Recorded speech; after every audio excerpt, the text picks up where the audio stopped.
Il existe des endroits où l'air a un goût différent.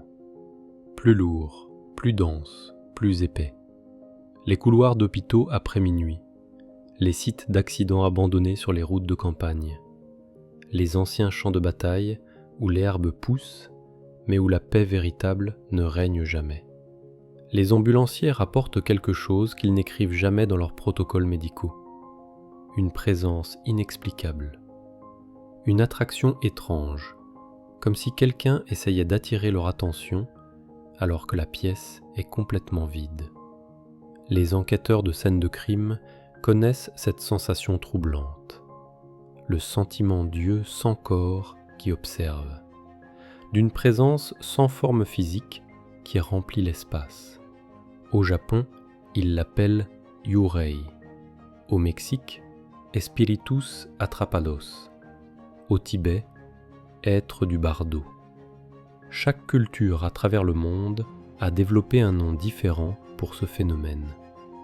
Mais toutes désignent exactement la même réalité fondamentale. Une conscience qui n'a pas pu continuer son voyage après la mort.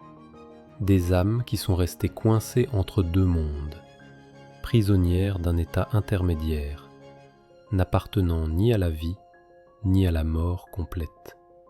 Le livre tibétain des morts, le Bardo Todol, ne parle pas d'un paradis ou d'un enfer selon les conceptions occidentales. Il décrit un état intermédiaire de conscience pure, un espace où l'âme erre à travers ses propres projections mentales et émotionnelles. Ce n'est pas une punition imposée de l'extérieur par une divinité.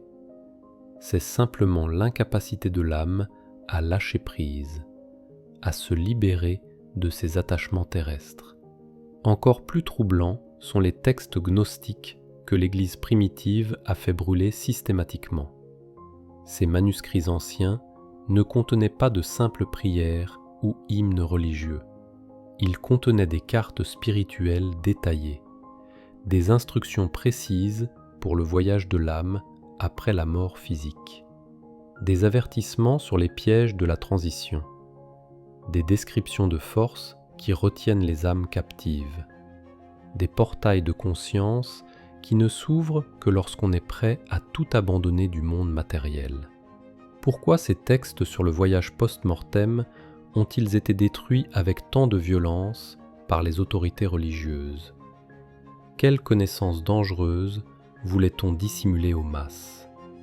Et surtout, que se passe-t-il réellement avec ces formes de conscience qui ne réussissent pas la transition vers l'au-delà? Tu connais cette sensation, même si tu n'as jamais vu de fantôme ou d'apparition de ta vie. As-tu déjà ressenti cette tension inexplicable en entrant dans certains lieux? Tu entres dans une pièce et quelque chose en toi se contracte instantanément. Ce n'est pas à cause du froid physique, c'est une reconnaissance primitive, comme si une partie ancestrale de ton être percevait quelque chose que tes yeux ne peuvent pas voir, que ta raison refuse d'accepter. Peut-être était-ce une vieille maison abandonnée, peut-être ce coin particulier dans le métro où personne n'aime rester longtemps, sans raison apparente. Peut-être juste un moment où le silence est devenu trop lourd, trop dense, comme s'il était peuplé par quelque chose d'invisible, mais indubitablement présent. Cette intuition profonde de présences invisibles est plus ancienne que toute religion organisée.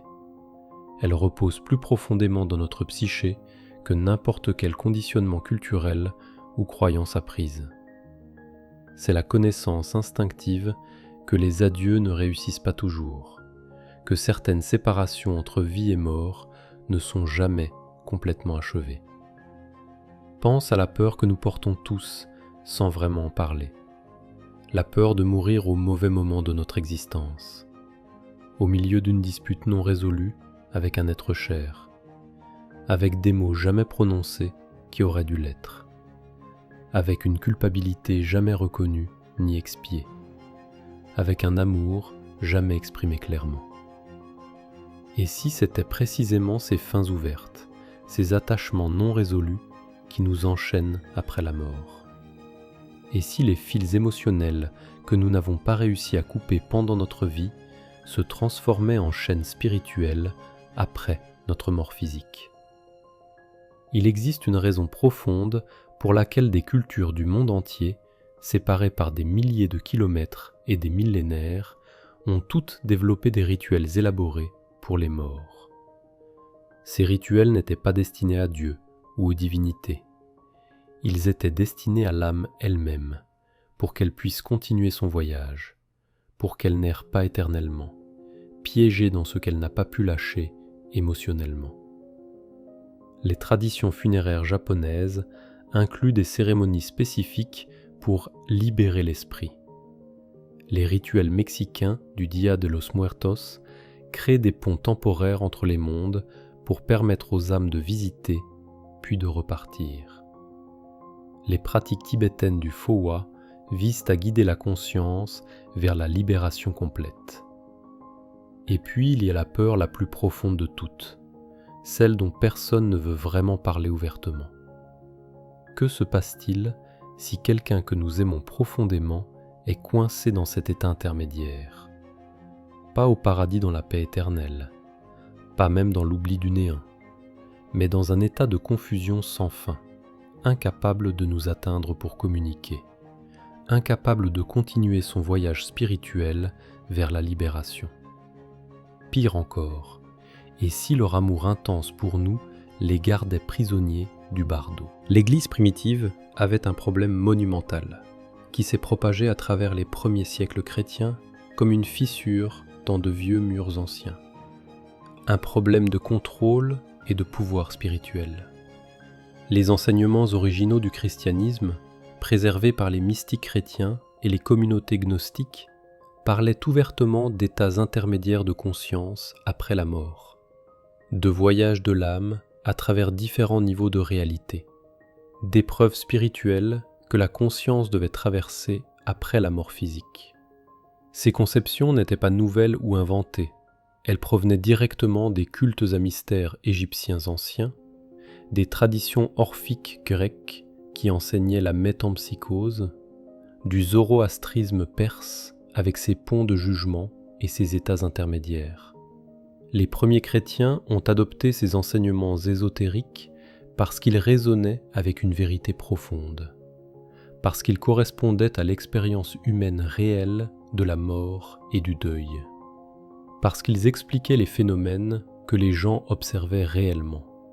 Mais quand le christianisme est devenu religion d'État sous l'empereur Constantin, quand il a commencé à accumuler du pouvoir politique et militaire, quand il a eu besoin de contrôler les masses plutôt que de les éclairer, ces enseignements gnostiques sont devenus extrêmement dangereux pour l'autorité ecclésiastique.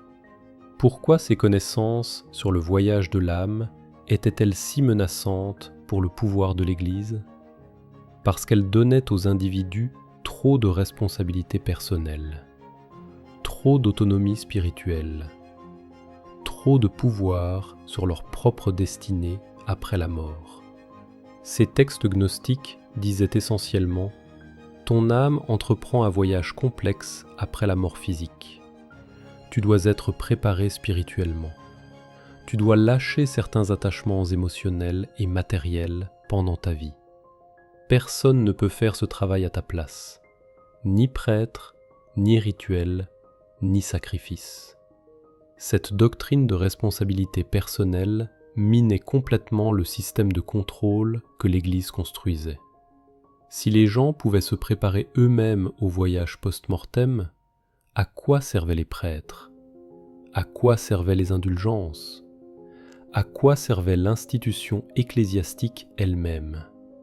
Alors l'Église a fait ce que font toutes les institutions de pouvoir menacées. Elle a détruit systématiquement les preuves. Les bibliothèques gnostiques ont été brûlées.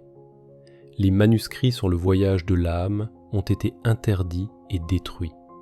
Les enseignants de ces traditions ont été persécutés comme hérétiques. Mais certains textes ont survécu, cachés dans des jarres en terre cuite à Nag Hammadi.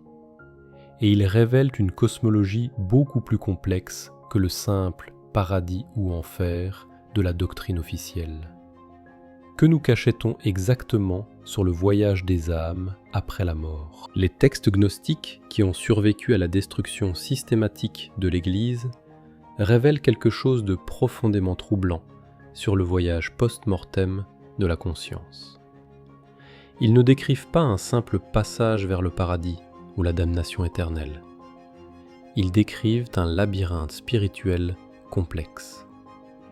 Dans ces manuscrits anciens redécouverts à Nag Hammadi en 1945, on trouve des descriptions détaillées de ce que les gnostiques appelaient les archontes, des forces ou des entités qui habitent les niveaux intermédiaires de réalité entre le monde matériel et la libération spirituelle complète. Ces archontes ne sont pas des démons au sens chrétien traditionnel. Ce sont plutôt des gardiens de seuil, des forces qui testent la conscience, qui exploitent nos attachements émotionnels non résolus pour nous maintenir dans les états intermédiaires du bardo. Le livre tibétain des morts décrit un processus similaire avec une précision remarquable. Pendant les 49 jours du bardo, l'âme rencontre différentes apparitions, certaines paisibles, d'autres terrifiantes. Mais le texte révèle que toutes ces apparitions sont des projections de la conscience elle-même, amplifiées par les attachements et les peurs non résolues. La doctrine gnostique et la tradition tibétaine convergent sur un point crucial. Ce ne sont pas des forces extérieures qui piègent les âmes dans les états intermédiaires. C'est l'incapacité de l'âme à reconnaître la nature illusoire de ses propres projections mentales et attachements émotionnels. Pense à la personne qui meurt au milieu d'une colère intense envers quelqu'un. Cette colère non résolue devient comme un aimant énergétique qui maintient la conscience attachée au plan terrestre. Ou la personne qui meurt avec une culpabilité écrasante jamais expiée. Cette culpabilité crée un poids qui empêche l'âme de s'élever vers les niveaux supérieurs de conscience. Les manuscrits gnostiques contenaient des instructions spécifiques, des mots de passe spirituels, si l'on veut, pour naviguer ces états intermédiaires, des formules précises pour reconnaître les illusions, des pratiques pour lâcher prise des attachements qui enchaînent. C'est exactement ce savoir que l'Église a voulu supprimer, parce qu'il donnait aux individus le pouvoir de naviguer leur propre voyage post-mortem sans l'intermédiaire institutionnel de l'Église. Les traditions chamaniques à travers le monde, sibériennes, amazoniennes, africaines, parlent toutes de récupération d'âme.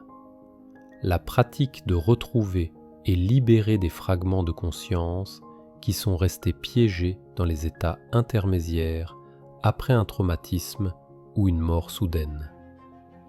Même la psychologie moderne reconnaît maintenant quelque chose de similaire.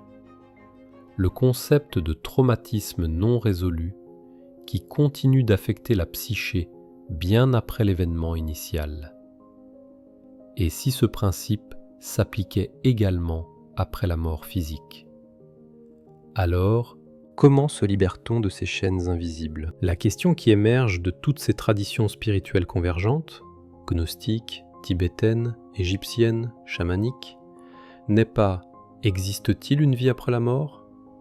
La vraie question est « comment se prépare-t-on pour le voyage de la conscience après la mort physique ?» Le Bardo Thodol tibétain n'est pas simplement un texte à lire aux mourants. C'est un manuel de préparation à utiliser pendant toute la vie. Les moines tibétains pratiquent des méditations spécifiques sur la mort, non pas par morbidité, mais par sagesse pratique. Ils visualisent le processus de dissolution de la conscience, s'entraînent à reconnaître les illusions du bardo, préparent leur esprit à lâcher prise au moment crucial. Les mystiques soufis parle de mourir avant de mourir. L'idée que la vraie préparation spirituelle implique de lâcher prise de nos attachements émotionnels et identification égocentrique pendant que nous sommes encore vivants et conscients. Les textes gnostiques révélaient des pratiques similaires de purification spirituelle et de détachement progressif. Ce n'était pas du nihilisme ou du rejet de la vie, c'était une préparation méthodique pour le plus grand voyage que chaque conscience humaine devra entreprendre. Alors, que devons-nous faire avec cette connaissance redécouverte sur les états intermédiaires de conscience après la mort? Comment applique-t-on ces enseignements anciens à nos vies modernes? Premièrement, examine tes attachements émotionnels non résolus, les colères persistantes, les culpabilités non expiées, les amours non exprimés. Ce sont précisément ces fils émotionnels qui peuvent devenir des chaînes après la mort selon toutes ces traditions convergentes. Deuxièmement, pratique le lâcher-prise pendant la vie, non pas comme une forme de détachement froid ou d'indifférence, mais comme une reconnaissance que tout dans ce monde matériel est transitoire. Les bouddhistes l'appellent impermanence. Les stoïciens parlaient de memento mori. Même le christianisme primitif enseignait être dans le monde, mais pas du monde. Troisièmement, si quelqu'un que tu aimes est décédé, les traditions suggèrent que tu peux encore l'aider dans son voyage post-mortem. Les pratiques tibétaines incluent des prières spécifiques et des visualisations pour guider la conscience du défunt. Les rituels mexicains créent des autels pour rappeler aux âmes qu'elles peuvent continuer leur voyage. Même simplement parler à l'esprit du défunt, lui donner permission de partir, peut avoir un pouvoir libérateur réel. La convergence de ces traditions à travers les cultures et les millénaires suggère qu'elles pointent vers quelque chose de réel sur la nature de la conscience et son voyage après la mort physique. La science moderne commence tout juste à rattraper cette sagesse ancienne. Les recherches sur les expériences de mort imminente, la conscience non locale, les états de bardo, tout cela ouvre de nouvelles questions fascinantes sur ce que nous sommes vraiment, au-delà de nos corps physiques. Une chose semble claire, la mort n'est pas un interrupteur qui éteint la conscience instantanément.